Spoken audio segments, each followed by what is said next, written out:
Labis na kinahihiya ni Joy ang inang si Aling Lodi dahil bukod sa hindi ito nakapag-aral ay hindi rin ito marunong bumasa at sumulat. Ano ka ba naman inay? Pangalan mo hindi mo man lang kayang isulat?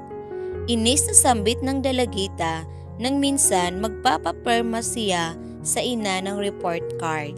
Pasensya ka na anak, hindi kasi ako nakapag-aral kahit kinder Kaya kahit sarili kong pangalan ay hindi ko kayang isulat. Kung gusto mo, ay sa Lola Chiding mo na lang ikaw magpaperma riyan sa report card mo. Sagot ng ina habang kakamot-kamot sa ulo. Nako, iyan talaga ang gagawin ko. Kay Lola ko na lang ito ipapaperma ito. Kakainis ka naman, inay. Bakit kasi hindi ka nag-aaral noon? Hindi ka sana no read no write ngayon. Hindi na lamang kumibo si Aling Lodi sa sinabi ng anak. Palihim siyang naluha dahil bumalik sa alaala niya ang kanyang kabataan. Ayaw siyang pag-aralin noon ng kanyang ama at ina dahil mahina naman daw kasi ang ulo niya, kaya imbis na pag-aralin ay kinulong na lang siya sa loob ng bahay. At kanyang ina noon ay mag-aasawa lang din naman siya ng maaga, kaya ano pang silbi na pag-aralin pa siya. Kaya kahit gusto niya mag-aral ay hindi natupad, kaya lumaki siyang mangmang, hindi marunong magbasa at magsulat. Natupad ang sinabi ng nanay niya na makakapag-asawa siya ng maaga at mabubuntis. Nakilala niya noon si Matias na isang magsasaka.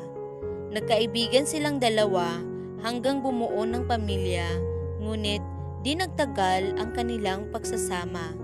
Matapos niyang isilang ang anak na si Joy, ay pumanaw naman ang kanyang asawa dahil nagkaroon ito ng malubhang sakit. Mag-isa niyang itinaguyod ang anak sa pamamagitan ng pagtitinda ng mga lutong ulam at kakanin sa palengke. Nakasuporta naman sa kanilang mag-ina ang kanyang biyanan na si Aling Chiding. Isang araw ay nagkasakit si Aling Chiding dahil mahal na mahal ni Joy ang kanyang lola, ay agad siyang bumili ng gamot gamit ang naipong pera sa alkansya. Bago pumasok sa eskwela ay inihabilin nito sa ina na painumin ng gamot ang lola pagkatapos nitong kumain ng tanghalian. O inay, dahil hindi ka marunong bumasa ay lalagyan ko na lang ng palatandaan itong bote ng gamot ni Lola. Itong minarkahan ko ng kulay pula, ito ang gamot na ipapainom mo sa kanya.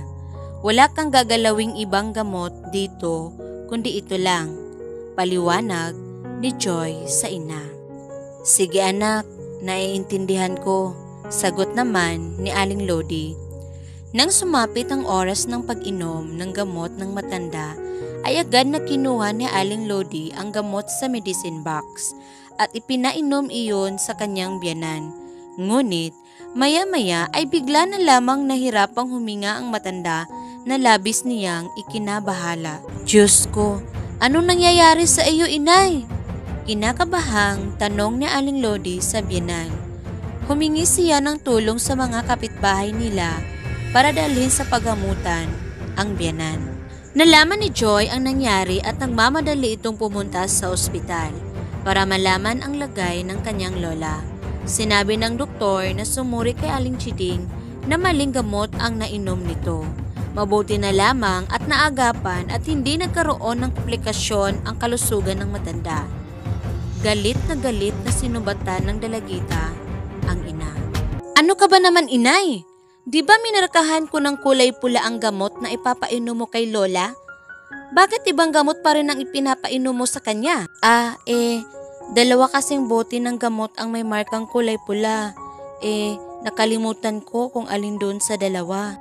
Ang sabihin mo ay tatanga-tanga ka inay. Napakalinaw ng sinabi ko sa iyo Hindi mo pa rin naintindihan?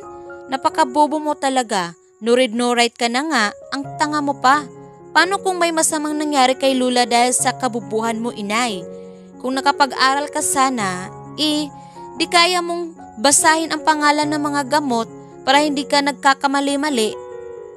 Ikinahihiya kita, inay. Galit na bulyaw ni Joy sa ina. Walang nagawa si Aling Lodi kundi ang mapaupo sa isang sulok at napaiyak. Pakiramdam niya ay napakawalang kwenta niyang tao. Labis ang pagliliit niya sa sarili dahil sa ginawa niya. Mas lalo niya tuloy kinahiya ang kanyang sarili bilang ina sa kanyang anak. Kasalanan ko ito. Wala kasi akong pinag-aralan kaya galit na galit sa akin ang sarili kong anak. Wika niya sa isip habang pigil ang pagluha. Lumipas sa mga araw ay tuluyan ding gumaling sa Aling Chiding. Ipinagtaka naman ni Joy kung bakit palaging umaalis ang ina sa tuwing matatapos itong magtinda sa palengke. Saan naman po nagpupunta si inay, Lola? Tanong nito. Di ko nga rin alam, apo, kung saan nagpupunta ang nanay mo. Kapag maaga siyang nakakaubos ng paninda sa palengke, ay palaging nagmamadaling umalis. Maiba ako, apo. Sa susunod na buwan ay kaarawan mo na. Ano bang gusto mong regalo? Tanong ni Aling Chiding. Hindi naman po ako mahilig sa material na bagay, Lola. Kahit wala ka ng regalo sa akin, okay lang. Teka, ang gusto ko ay ipagluto mo na lang ako ng paborito kong ginataang bilo-bilo. Nakangiting sagot ni Joy. Kung gayon ay isang masarap na ginataang iluluto ko sa iyo, apo. Sabik si Joy sa nalalapit niyang kaarawan. Lalo na at ipagluluto siya ng lola niya ng espesyal nitong ginatang bilo-bilo. Masarap kasing magluto si Aling Chiding. Sa sobrang pag-iisip sa papalapit niyang kaarawan ay nakalimutan niya ang palaging pag-alis ng kanyang ina. Ang totoo'y wala naman siyang pakialam kung anuman ang ginagawa nito. Mas gusto nga niyang wala ito sa bahay. Mas gusto niya na ang kasama lamang niya ay ang kanyang Lola Chiding. Nang sumapit ang araw ng kaarawan ni Joy, ay laking tuwa niya nang ihain na sa mesa ng lola niya ang niluto nitong ginatang bilo-bilo. Ang paborito kong ginatan, matitikman ko na naman. Masayang, sabi ng dalagita. Oh, mamaya mo na kainin yan. Hintayin muna natin ang nanay mo para sabay-sabay na tayong kumain, sabi ng matanda. Nasaan po ba siya? Huwag niyo na pong sabihin na umalis na naman. Hindi siya umalis. Hindi pa siya lumalabas sa loob ng kwarto niya. Maya-maya ay lumabas na sa kwarto si Aling Lodi at masayang binati ang anak. Maligayang kaarawan, anak, sabay yakap sa anak at halik sa pisngi nito. Mabuti naman po at lumabas ka na, inay. Gusto ko nang tikman ang nilutong ginata ni Lola. Tara na at kumain na tayo. Yaya ng dalagita. Teka, maibibigay sana akong regalo sa iyo, anak. Biglang sambit ni Aling Lodi. Sabay abot ng nakaputing papel sa anak. Nang buklatin ni Joy ang papel ay nagulat siya sa nakasulat. Mahal kong anak, happy birthday Joy, mahal na mahal kita, Nanay Lodi. Hindi napigilan ni Joy na maluha sa ibinunyag ng ina. Pumapasok pala sa paaralan si Aling Lodi para matutong magbasa at magsulat para sa kanya. Para hindi na niya ito kainisan at ikahiya. Tela, sinaksak ng punyal ang dibdib niya. Napagtanto niya kung gaano siya kasamang anak sa kanyang ina. Sorry po, inay, kung nasaktan kita sa mga nasabi ko sa iyo. Hindi ko alam na sobra na pala ang pangmamaliit ko sa iyo. Pinagsisihan ko na po ang mga nasabi ko noon. Para sa akin, ang mensaheng ito na nakasulat sa papel ang pinakamagandang regalong natanggap ko sa aking kaarawan, inay. Umiiyak na tugon ni Joy sa ina, sabay yakap dito ng mahigpit. Hindi na rin napigilan ni Aling Chiding ang maiyak sa tagpong iyon ng mag-ina. I love you, anak. Tama ba ang English ko? I love you more, inay. Opo, tama po. Pinagmamalaki po kita. Uy, tama na kayo riyang mag-ina.